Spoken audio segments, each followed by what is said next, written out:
Today on Dr. Phil, no one was prepared You're a cop. for this shocking revelation. And you are a heroin addict. Heroin? You have no idea, as your dad, how much hurt that just caused. She deceived her family. Anybody that will use a mother's love to get drugs, that's terrible. Now comes the moment of truth. Should I throw in the towel? I want you to pick the towel back up because you're going to need it. Let's do it. If we're going to do something here that matters, then we got to deal with the truth. Have a good show, everybody. Here we go. If I can help get this family back on track, are you willing to do that? Ready, 3, take. This is going to be a changing day in your life. Well, for those of you at home, we shoot the show out here in California, in Los Angeles. And when you think of our neighboring Orange County, California, you immediately envision pristine beaches, sprawling hills, layered with beautiful and immaculate homes filled with picture-perfect families, right? Well, my first guests live in this beautiful community and fit the image and facade that comes with living there. But their life is far from perfect. If you were to see the way we live, you would think that our lives were pretty much perfect. From the outside, we look pretty much like the perfect family. Tiffany's had a drug problem with Oxycontin for about 4.5 years. I honestly thought she had beaten the Oxycontin addiction. Being a police officer and knowing that my daughter engages in illegal activities, such as using illegal drugs, is very embarrassing. Tiffany's been to rehab numerous times, and unfortunately each time she's failed. No parent likes to admit the fact that they may have a child that's addicted to drugs. Tiffany has a problem when she's using the drug that she turns into 2 different people. She's like Dr. Jekyll, Mr. Hyde. She'll be talking to you fine, and then she'll turn around to somebody else and pretty much just rip their head off. I'm fed up with Tiffany. We've tried everything we can to give her what we can afford to give her. One of my worst fears is coming in and finding Tiffany dead. Look, there comes a point, Ken, Susie, you guys love this girl, right? I mean, this is your daughter, and you love her, and she has had a rough go. She's made some bad choices, and she has to own all of those choices. But I want to be very real about what happens when we're dealing with somebody with a drug history. It doesn't happen in isolation. You are not responsible for her doing drugs. You're not responsible for her doing drugs. That's not what I'm saying at all. But when you have a young person with this kind of history, they don't do it in a vacuum. They do it with their family around them. And your reactions have contributed to it, either positively or negatively. And I want you, before we even start, before we even talk to her, I want you to grade your own papers. If you had this to do over again, Ken, what would you do differently? I think if I had to do it all over again, I'd probably put more of an emphasis or focus in keeping my first marriage, obviously, together. Or staying married to Susie back years ago when I made the choice to leave. Today, I think over the course of the last 4 or 5 years, I've made choices in terms of probably enabling her to do things that she shouldn't be doing, and that's by financially supporting her in ways that I probably shouldn't, giving her money, buying her a car, and just a host of other things like that, I suppose. When you say that you have enabled her, that's kind of a buzzword everybody uses, but you get what that means is by you financially giving her money, particularly on the heels of her crashing in an effort to get her back up, that you are empowering her to self-destruct. Do you get that? Yes. Because you say, well, but I mean, she's in the ditch here. I got to get her out of the ditch. No, it's in that ditch that she may face the fact that she has to make different choices. But if you come along and she totals a car, for example, and you buy her a new one, then listen, kids learn what they live. That's a bad fact, right? And you thought she was completely clean until we called you and said she had written us and said that she wasn't actually clean. Right. So how did you miss this? Has she been out of your orbit? Has she been away from you? Actually, she had just been in a rehab center, and she checked herself out. She wanted to come home because she was hurting so bad with a migraine headache, and the facility wouldn't give her aspirin. She wanted just a Tylenol or something for the headache, and they would not give her the aspirin. So that's the story she told us. That's what I think. I don't know any different than that, but that's what I thought. Let's assume that's true, and I think that's complete crap. But Okay, so... I mean, let's Okay. but let's assume for argument's sake it's true. So she checks herself out, AMA. So these professionals, you know, doctors, nurses, psychologists, psychiatrists, addiction specialists, all, they don't know anything. She knows she needs an aspirin. Right. So she's leaving. And she comes where? She calls me to come pick her up, And you and I picked her up and take her. back to her boyfriend's house. Okay. So you're her taxi cab.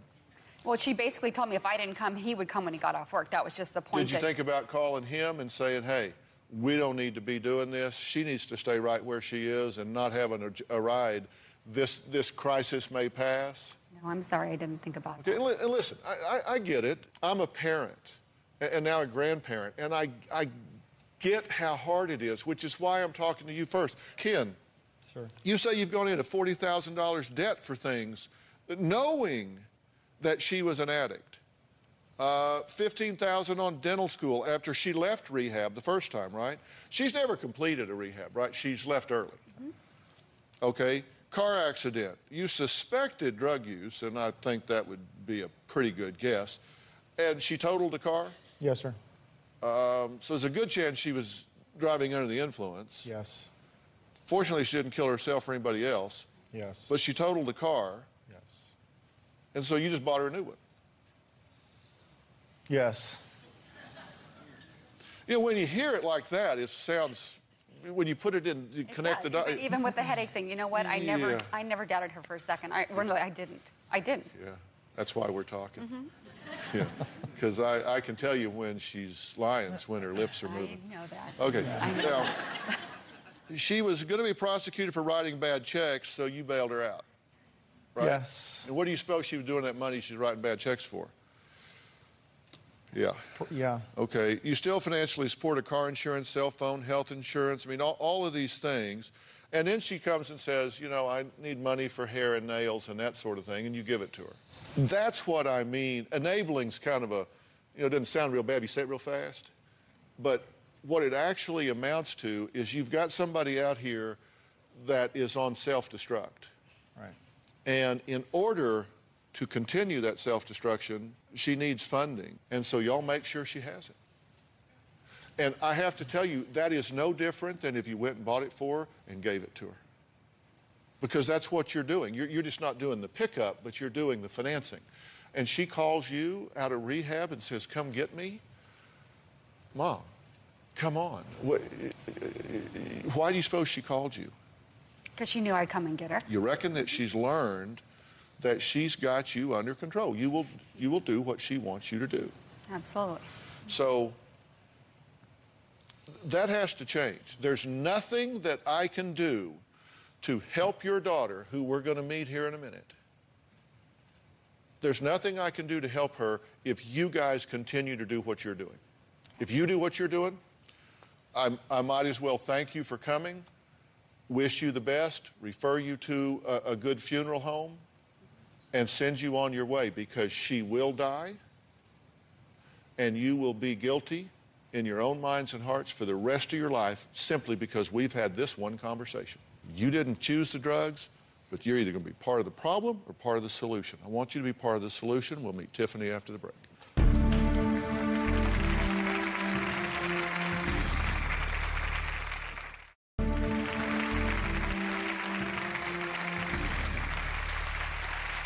Well, I'm here with Ken and Susie. They are divorced now, but they are the biological parents of a beautiful daughter, Tiffany. She has a history of drugs. Now, they believe that she has been okay and off of drugs until she contacted us. She wrote into us and said, look, I'm living a lie here, and I need help coming clean, confessing where I am, talking about what the truth is. So let's bring Tiffany out so you can meet her and add her to this conversation.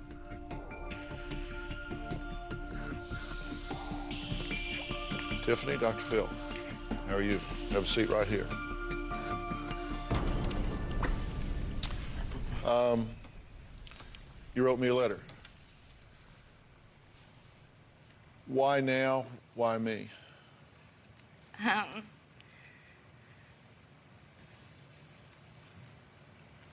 Because I watch your show like every day. And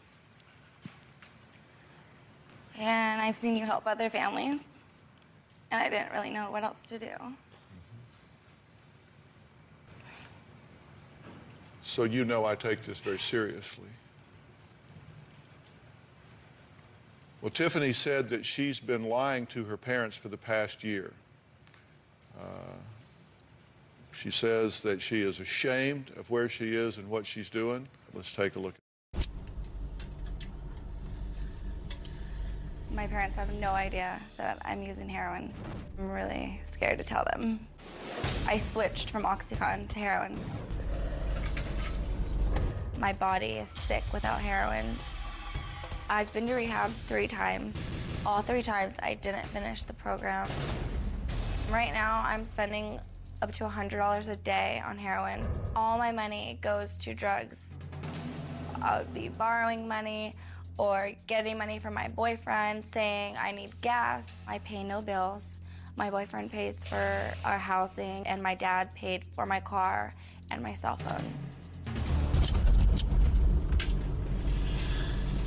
Using drugs has made me become a liar. In order to get money from my mom, I'll say I need gas or money to eat. I've stolen money from my dad. I've stolen 20 bucks here, 20 bucks there. I feel like I live a completely double life. In the morning, I drive all the way to the methadone clinic to get the methadone, and then I drive to get heroin, and then I try to make it to work by 9:30, but I have to get that just to get through my day. I am gonna drive real quick right now to go meet so I can pick up some heroin. On my lunch break, I go out to my car to use heroin. I don't even eat lunch on my break. I feel guilty, and I feel like I'm wasting my life. I feel like I'm not ever gonna accomplish anything. I'm so scared, and I never thought my life would end up this way. I don't wanna do this anymore. It's always like this, running around and back and forth. I have to go get something just to make it, you know, through the day.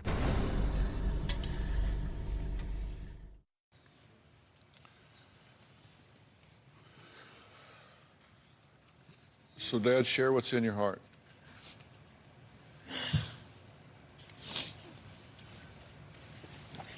I'm sorry. Really? I can't even talk. It's all right. Just talk through the tears. It's all right. Heroin? Oh, man. I don't know what to say. And honey, that just, you have no idea as your dad what that makes me feel, or how much hurt that just caused. You know, and some of the things that you just said regarding your stealing and doing what you're doing on your lunches. Just living a lie like that. But half the time in the morning when I go, I just do it to feel normal. Like, it's not fun anymore. It's not. Like, people think, like, oh, doing drugs, fun, friends, partying. It's not. It's my survival. It's to function. It's to feel normal, to go be able to take a shower and to go to work and make it through the day without being really sick. See, you know, and I don't understand, Dr. Phil, where she's coming with feeling normal and stuff. When you get sick, when you've done the detox a couple times, that's what you're talking about? Yeah. But yeah, you've failed rehab twice because you've chosen to take yourself out of rehab? Really? I didn't give enough time for... It takes, like, doctors have told me that it takes, like, up to a month to feel normal, for your body to feel normal again. And I gave in because I just wanted to feel normal. What do you want to say? I'm in shock. I didn't know that she was still doing this. I thought she was fine.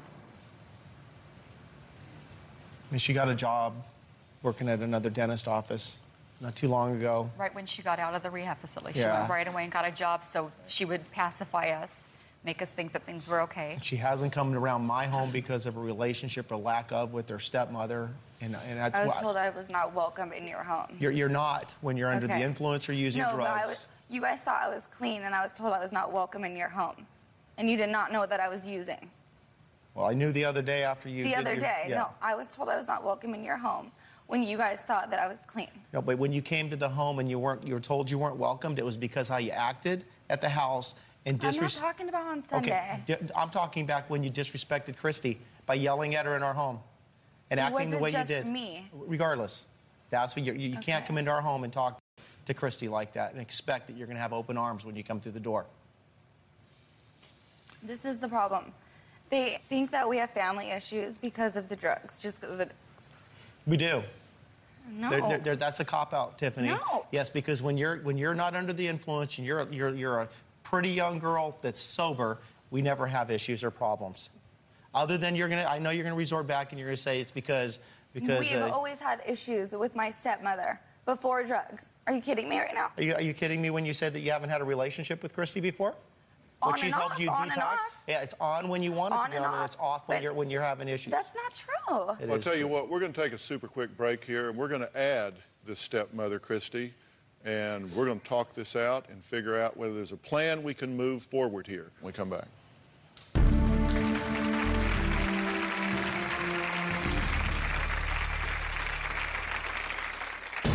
I definitely think my stepmom uses my drug use to keep me out of the family. Grow up, Tiffany. If you're not going to care for yourself, then no one's going to care for you. I feel like my dad chooses my stepmom and my half-brother over me all the time because he got remarried, and even before I was on drugs, they never would call me. Unfortunately, because of the drugs, we don't have a relationship like we should have. I lived with my dad for a little while. He basically just said, you know, the only way you can live here is if you're clean. He would drug test me, so he knew, and he kicked me out. Tiffany's addiction has had a major impact on my relationship with my current wife. It says on this page that I'm supposed to, at this age, give her a car and pay her cell phone and pay her insurance and make sure she has money in her pocket all the time. My dad tells me all the time, oh, you need to be stronger, and what you're doing is stupid, and you're just weak-minded. I love Tiffany like no tomorrow, but I don't want her in my home unless she's clean and sober. She needs to be locked down. She needs to be taken away from her friends and deal with her issues. Well, Tiffany's stepmother, Christy, says she does not want Tiffany in her family's life and says, and I quote, "It's a sigh of relief knowing Tiffany is not walking through my door to visit." Take a look. Me and my stepmom do not get along at all. I feel like my dad has changed so much. My stepmom has changed him. It makes me hate her. My dad has helped me a lot financially, but if I go to his work to have lunch with him, he won't tell her. Like, it'll be a secret from her because she'll get mad or get jealous. I feel that Ken favors Tiffany over myself, and it's hurtful. When it comes to Tiffany, Ken will put everything on hold for her. I definitely think my stepmom uses my drug use to keep me out of the family. Grow up, Tiffany. If you're not going to care for yourself, then no one's going to care for you. I believe in tough love, and she doesn't like that at all. I think Tiffany has been at the point where she will pretty much do anything that she needs to do to get her drug. Yeah, hate's a big word. You just said, I hate my stepmother. Do you hate Christy? No, I don't hate her. Why did you say that? Because I'm hurt. I feel like I don't have a dad anymore because of her. Christy, what do you think about the relationship you have with Tiffany? Is it strained? Yes. You're happier when she's not there because of what she brings, what Yes. she introduces, and what is that? This is the thing. Hey, let me ask Christy, what does she bring into your home that makes you glad when she's not there? Just Ken and I will argue and fight, negative. It's just not a happy, for the most part, it has not been a happy situation when she's around. Do you resent your father because he divorced your mother and left you? He traded one family in for another.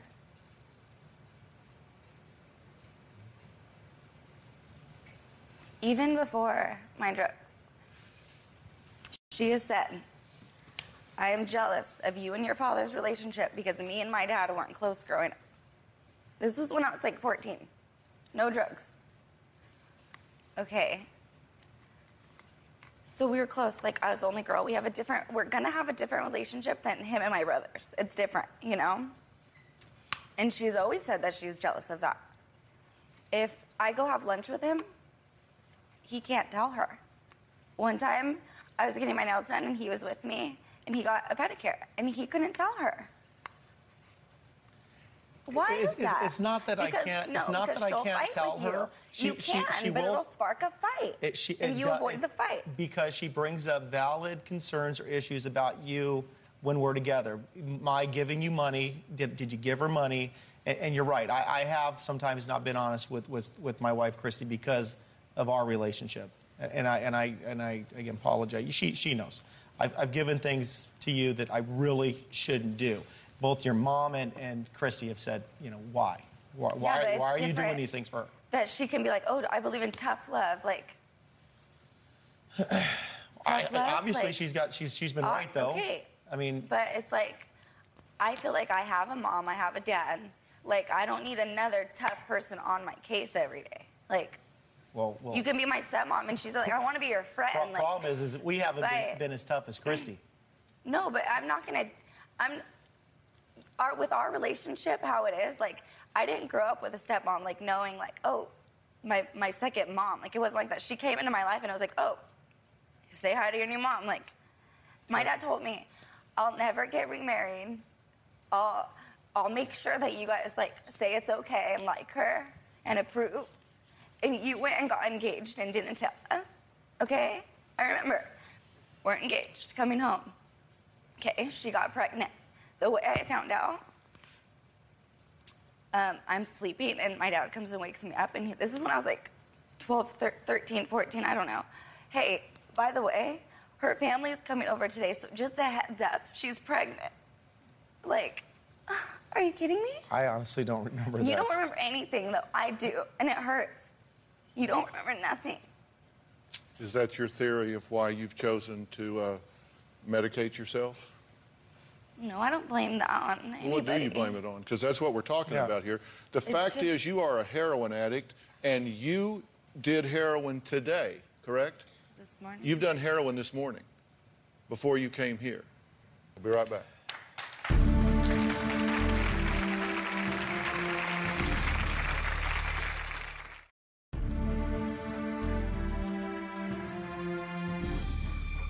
The fact is you are a heroin addict, and you did heroin today, correct? This morning. You've done heroin this morning before you came here. Okay, so this has got a grip on you. If you don't do it again soon, you'll start to react, correct? If you don't have a fix before the end of the day, you're going to start. I'll be sick. You're going to start getting the flu. You're going to start getting real sick. That's the point that we're at, guys. And you say, you know, I thought she was fine. I don't know if you thought she was fine or you just desperately wanted her to be fine. But she's not fine. And there's a lot of family that goes into this. Do you support her getting sober, getting clean, getting her life together? Because, you know, here's the thing. When you're a heroin addict, you kind of lose all credibility on everything else. But when you take that away, there are going to be some family dynamics here that are loose ends and ugly. They're going to have to be dealt with, and you're either going to be part of the problem or you're going to be part of the solution. Right. And I'll promise you, if you ever do anything to come between this father and his daughter, it will wind up biting you really bad. He will resent you for it for the rest of his life. Because if you want a relationship with your husband, you will support his relationship with his children. And And vice versa. I mean, you'll support her relationship with her mother. And you will support her relationship in treating his current wife with dignity and respect, whether you like her or whether you don't. I don't know how y'all get along. I don't really know of one thing in this family that's working well right now. It's just like we're in denial here. It's just like look straight ahead and there are no problems on the sides, but there are. And if you don't think that heroin addiction is fatal, let me tell you, it can be fatal. This has disaster written all over it. Do you see why I talked to you before we brought her out? Because if we continue to do what we've always done, where you get into some kind of treatment somewhere or whatever, and then you decide, well, okay, I want to feel normal again. So you come up with some excuse to walk out the door, and you answer that call and go get her and bring her home and just tuck her right in, and here's $60. Now go get your nails done. You saw her doing her nails on the video. Sure did. That's her doing her nails. Do you not resent her using you and playing you for a fool all this time? She knew you loved her. She knew you were committed to her, and she used that against you to deceive and betray you. Your mother has said, and I quote, I will drop everything, and she emphasized everything, if she needs me. 100% accessible for her. I want her to know I love her. And you know that, and you use it to stab her in the back, and shame on you for doing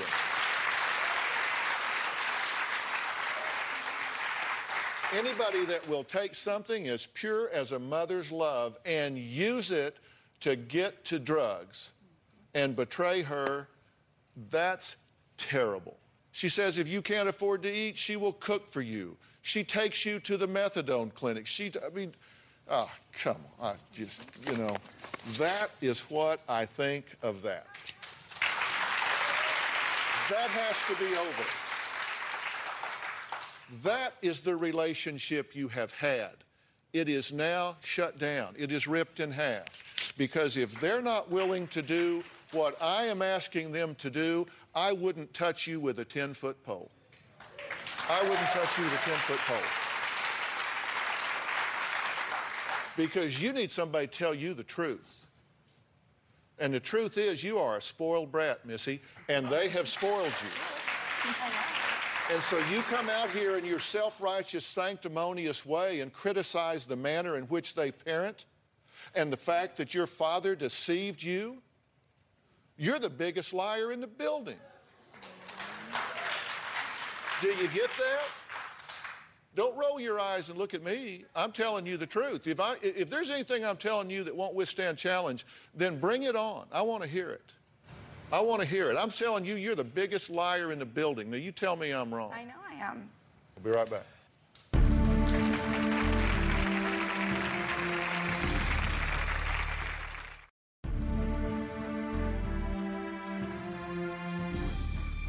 You're the biggest liar in the building. Do you get that? Don't roll your eyes and look at me. I'm telling you the truth. If there's anything I'm telling you that won't withstand challenge, then bring it on. I want to hear it. I want to hear it. I'm telling you, you're the biggest liar in the building. Now, you tell me I'm wrong. I know I am. Well, then why are you rolling your eyes like some entitled little brat? I wasn't rolling my eyes. Okay. Does it seem like I know an awful lot about y'all's family? Sure does. Do you know why I do? There are two reasons I know. One is y'all have been very candid and forthcoming. And the other reason that I know so much about you is it's like looking through a picture window. It is so transparent.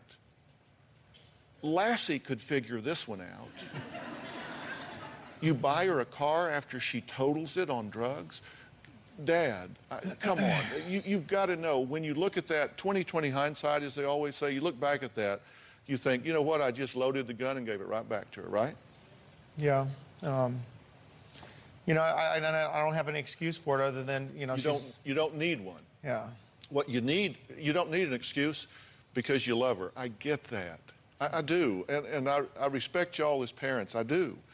which may sound funny because I'm saying you're doing so much wrong, but your intention is good. But you are so misguided. And do you see, no matter what I was to do with her, if you continue to, oh, I'm accessible 100%, just call me. I'll pick you up. Hungry? Let me fix you something. Here's $60. You know, go do this. Need a new car? Here you go. No problem. Steal from me? I'll look the other way. There would be no reason in the world for me to do it. Right. You see, I take a very different approach to this than you do. My approach is that you call a spade a damn shovel. And I'm saying that this is a spoiled, entitled heroin addict that expects you to bail her out and let her abuse herself in a way that is life-threatening. That can't happen. It cannot happen. And if you can't come over to my side in the way this is handled, then there's no pointing us going forward. And we're there. Trust me. On your side. This is this. Don't know what else to do, Dr. Phil. That's why I'm here. I mean, I think I mentioned I've thrown in the towel. I don't know what else to do for my daughter. I want you to pick the towel back up and put it around your neck because you're going to need it. You're going to need it. You're a cop. Yes, sir. I need you to bring the professional skepticism to this that you would if you picked up one of these people's kids. And you know what? If you love her, and I know that you do, and I believe that you do as well. I think you've come to know this child, and I think you love her. She needs to know that this is the last time around the track, that you're not going to do this with her anymore. Right. And so I'm going to tell you what I'm going to do. I'm going to dismiss y'all right now. I want you guys to go back to the green room without me. And I want you to have a conversation among yourselves back there. And you're either going to come back out here and tell me that everybody's on the same page here. No more coddling this kid. She goes where she needs to go for however long she needs to go, and she has to do whatever she has to do. And let me tell you something. It ain't some 28-day wonder.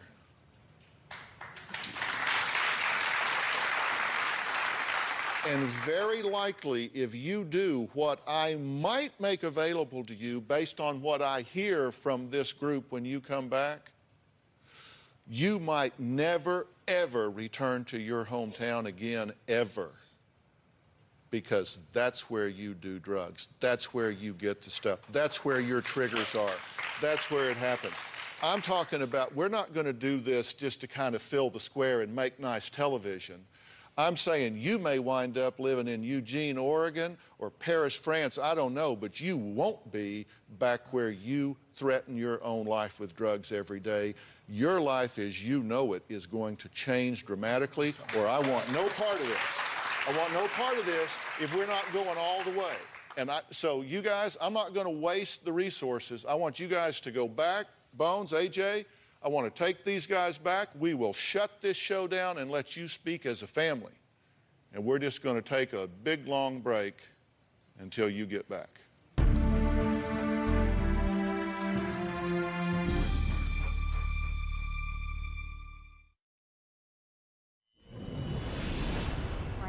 We're doing this. This is it. This is the last time. This is it. We're done. We're clean. We're sober. We're going to be responsible adults and make good decisions, right? From now on, 2 choices, you're going to make the right one, the good one, right? And whatever Dr. Phil says is what you're going to do.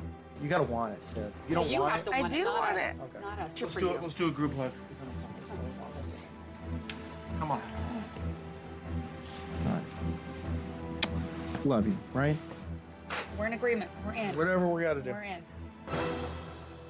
We're back. You've just been watching a couple of commercial messages for a few minutes, but we've actually been gone a pretty good while because I asked Tiffany, her biological parents Ken and Susie, and stepmother Christy to go backstage and discuss whether or not they are ready, not just as Tiffany, but as a family unit to do what has to happen to really give Tiffany a chance to get clean and sober once and for all.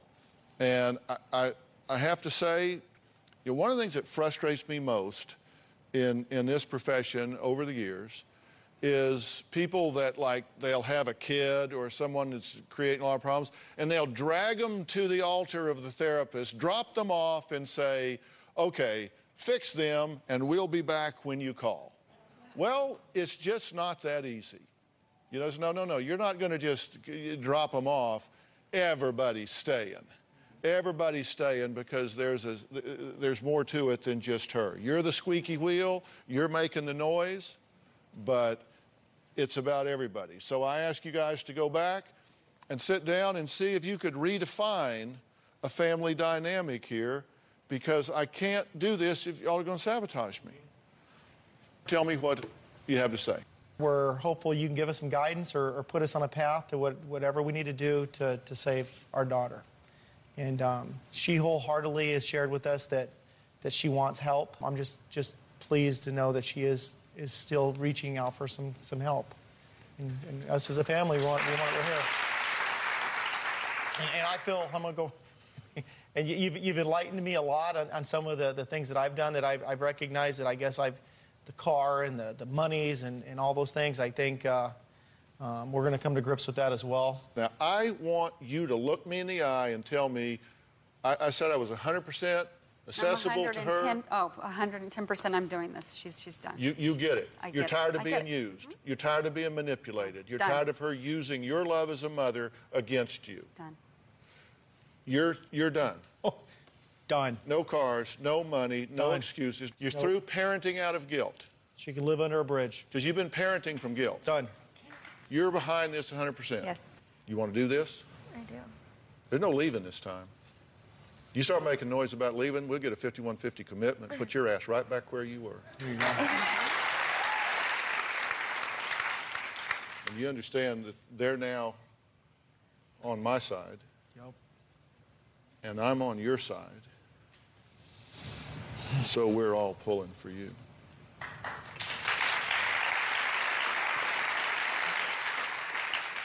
I have what I believe are the best.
People in the country to do this. Rich Whitman, stand up if you would. I've worked with Rich for a number of years. He is now, he's part of our team here, and he guides us and gives us input on placements and where people need to be and that sort of thing, because we have to be the only television show in the history of television and on the globe that does this for our guests. I mean, we have a 100% resource program. Whoever comes on our show, I'm never under the impression that I'm doing 8-minute cures up here. I don't think I've cured your family dynamic. What I've tried to do is be a compass for you, an emotional compass that gives you a wake-up call, gets your attention, and points you in the right direction. And then I'm going to provide, through their help, resources to empower you as a family to be a positive instead of a negative in this. So you're going to have to do a lot of work in her absence. It didn't just like, okay, got rid of her, woohoo. You got a lot of work to do while she's gone. And I'm going to provide that to you at our expense, not yours. Thank you. And what I ask in return is you grab on with both hands and you do this. Velvet, stand up if you would. This is Velvet Mangum. She's here. Velvet is the CEO and founder of Safe Harbor Treatment Center for Women. Velvet, your facility is going to meet her on many different levels, not just detox and addiction, but all of the issues that particularly women face in dealing with this. Talk about that a little bit. Absolutely. There's a long process to recovery, and it begins with admission, and that's what this family's done today. You are burning the bridge behind you right here, as scary as that is. We've done this before. Okay? All right. Deal. We'll be right back.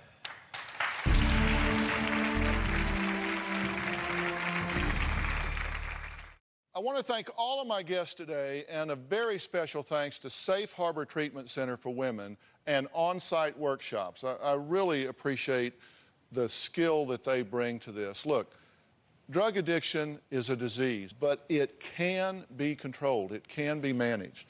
We've got lots of resources on drphil.com. So if you're in that situation yourself or somebody you love, go there, but it doesn't get better with time. Don't put it off. Thanks for being here.